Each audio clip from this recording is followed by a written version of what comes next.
बिस्मिल्लाहिर्रहमानिर्रहीम। अस्सलाम वालेकुम व्यूअर्स, मैं हूं हर्बलिस्ट इसहाक फर्रुख।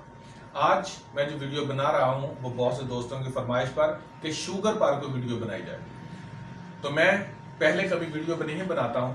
शुगर पर वीडियो ना बनाने की बहुत सी वजूहात हैं। सबसे मेन वजह यह है कि एक तो हमारी खुराक अब जो पिछले ज़माने में थी वो नहीं है।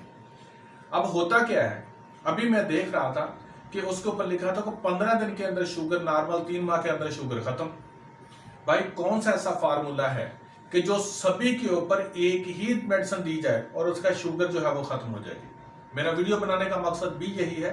अगर आपने गौर से मेरी बात सुनी और वीडियो को देखा तो इंशाअल्लाह ताला अज़ीज ऐसे बंदों से आप बच सकेंगे कि जो एक ही फार्मूले से सभी की शुगर ठीक करते हैं। और नंबर 1 तो ये कि जब भी हम भी प्रोग्राम में बैठे होते हैं, टीवी के प्रोग्राम में एक नादिया का प्रोग्राम था जिसके अंदर वो औरत ने, मैं उसका नाम नहीं लूंगा, हर्बलिस्ट थी, उसने क्या किया कि करेले का जूस निकाला वो, और जो बैठी हुई थी वहां पर औरतें, तो कहा जी कि शुगर के लिए बहुत अच्छा है, कोई पीना चाहे तो एक औरत पीने के लिए आई, और फिर उसके बाद उसका हश्र हुआ था, ये अल्लाह जानता है। लेकिन आप थोड़ा सा मेरी बात को गौर से सुन लीजिएगा। शुगर के वो फार्मूलेशन जो आज से पहले थी वो काम नहीं करते। हर किसी शुगर पर काम करते हैं लेकिन हर किसी शुगर पर नहीं करते। अब किस स्टेज पर वो काम करते हैं, किस स्टेज पर नहीं काम करते, इस चीज को जरा थोड़ा सा गौर से सुन लीजिएगा। जब भी शुगर स्टार्ट होती है तो उस वक्त क्या होता है, पैंक्रियाटिटिस होता है, पैंक्रिया के अंदर सोजिश, क्योंकि पैंक्रिया लेके आगे जब टिस लग जाता है तो उसके अंदर सोजिश होता है, यानी लबलबा की सोजिश। अब जब लबलबा की सोजिश होती है तो बाज़ औक़ात या तो इंसुलिन पैदा ही नहीं हो रही हो, प्रॉब्लम हो जाती है उसके अंदर, लिंगर जो है उनके अंदर प्रॉब्लम आ जाती है, अल्फा सेल बीटा सेल्स के अंदर प्रॉब्लम आ जाती है। लेकिन मैं उस साइड पर जाऊंगा ना तो आपको समझ नहीं लगेगी, इसलिए बड़ी सादा जुबान में मैं समझाऊंगा कि जब सोजिश हो जाती है तो इंसुलिन जो है वो डिस्टर्ब हो जाती है, और जो आप खाते हैं उसके अंदर जो ग्लूकोज होता है वो खून के अंदर हजम नहीं होता आपके अंदर, और खून के अंदर तैरता रहता है, तो शुगर आ जाती है। जब टेस्ट कराते हैं शुगर आती है। अब स्टार्ट कहां से हुई थी, लबलबा की सोजिश से। लेकिन जब कम से कम 4-5 साल गुजर जाते हैं तो वही सोजिश पक जाती है। जब उसको उतारा नहीं जाता, पेशेंट जो होता है वो डॉक्टर के पास जाता है, डॉक्टर उसको डोनेट वगैरह को लिख देता है, ऐसी चीजें लिख देता है, तो वो सोजिश जो होती है वो पक जाती है। जब पक जाती है तो वर्म बन जाता है, यानी कि वही सोजिश सख्त हो जाती है, तो वहां पर लबलबा का वर्म बन जाता है। अब जब ये कंडीशन आती है तो पेशेंट की सिम्टम्स भी और होती हैं और उसके लिए मेडिसिन भी और होती है। ठीक है जी, एक ही मेडिसिन नहीं होती कि जिस मेडिसिन के साथ दें और पेशेंट ठीक हो जाए, नहीं, उस वक्त उसकी मेडिसिन और देनी पड़ती है, तब जाकर पेशेंट कवर करता है। अब उसको अभी भी उसने मुख्तलिफ मेडिसिन पर लगा रहा है, मैं अंग्रेजी का किसी का नाम लेना बनता मेरा, मैं मुख्तलिफ मेडिसिन पर लगा रहा कि ये खा ले या इंसुलिन लगाना शुरू कर दिया, जो कुछ कर दिया। उसके बाद क्या होता है, तीसरी स्टेज आती है। ठीक है जी, अब जब तीसरी स्टेज आई तो उस वक्त उसके जो लबलबा के अंदर वर्म था वो तो है ही है, वो तो ना निकला, लेकिन उसका दिल, जिगर, गुर्दे, बाकी पट्टे उसके तहलील हो जाते हैं, यानी कि इतने कमजोर हो जाते हैं, ट्रॉफी हो जाती है कि बहुत वीक हो जाते हैं।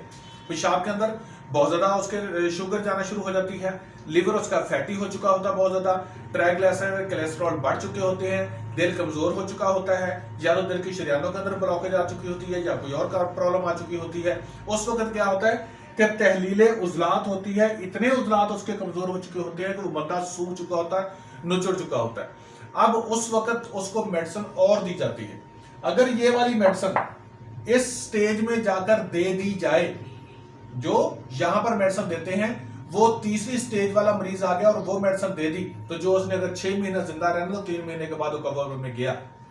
हर चीज का एक स्टेज होती है। मैं शुगर पर क्यों नहीं वीडियो बनाता था, सिर्फ इसलिए कि इसके लिए जब चेकअप करते हैं, देखते हैं मरीज को, शुगर ठीक होती है, नो डाउट शुगर ठीक होती है, क्योंकि आप शुगर का इलाज नहीं करते, अब तो वक्ती तौर पर कम करते हैं। और वैसे भी ये कहा जाता है कि शुगर का मरीज मीठा ना खाए। भाई मैं प्रूफ दे सकता हूं कि कोई भी बंदा ऐसा नहीं मिलेगा आपको जो सिर्फ मीठा खाता था और उसको शुगर हुई।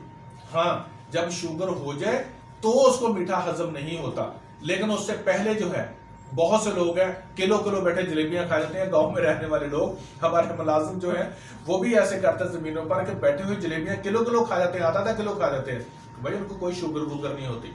मीठा खाने से शुगर नहीं होती, बल्कि अंदर के अज़ा खराब होने से शुगर होती है। तो इसलिए हर स्टेज की ट्रीटमेंट अलग अलग होती है। अब जो मैं वीडियोस देखता हूं उसके अंदर क्या होता है, करेला, करेले के बीज होंगे, करेला होगा, करेले का जूस होगा, क्या जी जामन, जामन की कीटक होगी, कीकर की जो फलियां होगी वो होगी। यानी कि इसी तरह की ही सारी गजाएं होती हैं जो गरम गरम होती है। कलवंजी होगी, जामन हो, ये लौंग हो गए, जायफल हो गया, ऐसी चीजें देते हैं जी कि इसके साथ शुगर आपकी नॉर्मल हो जाएगी। अरे भाई, अगर वो तमाम चीजें जब सोजिश है लबलबा के अंदर तो आप खाएंगे तो बराबर उसके बाद शुगर और बढ़ जाएगी, उसकी और ट्रीटमेंट होती है। तो आज की मेरी वीडियो बनाने का मकसद सिर्फ यह था कि भाइयों थोड़ा सा ख्याल किया करें, जब आप किसी से कोई मेडिसिन मंगवाते हैं तो डिस्कस कर लिया करें कि ये कौन सी स्टेज है मेरी। हर दवाई आप ये देखें, अब मैं फॉर एग्जांपल बात करता हूं, कुछ लोग ऐसे होते हैं वो पैरासिटामोल खाते हैं तो उनका सर का दर्द खत्म होता है, कोई पोस्टन फोर्ट खाता तो उसका सर दर्द खत्म होता है, कोई डिस्प्रिन खाता तो उसका सर का दर्द खत्म होता है। क्या ऐसा हो सकता है कि सोजिश जो पहली स्टेज पर मेडिसिन दी जाए जब किसी का खून गाढ़ा हो? अब आपको एक और बहुत पॉइंट की बात बता दो, नोट करना। कुछ लोगों को ब्लड प्रेशर हाई होता है और वो क्या करते हैं, ठंडी गजाएं खाते हैं, ठंडी चीज, धनिया खाना शुरू कर दिया, ठीक है जी, या ऐसी ठंडी चीजें इस्तेमाल करना शुरू कर देते हैं और उनका ब्लड प्रेशर और बढ़ता है।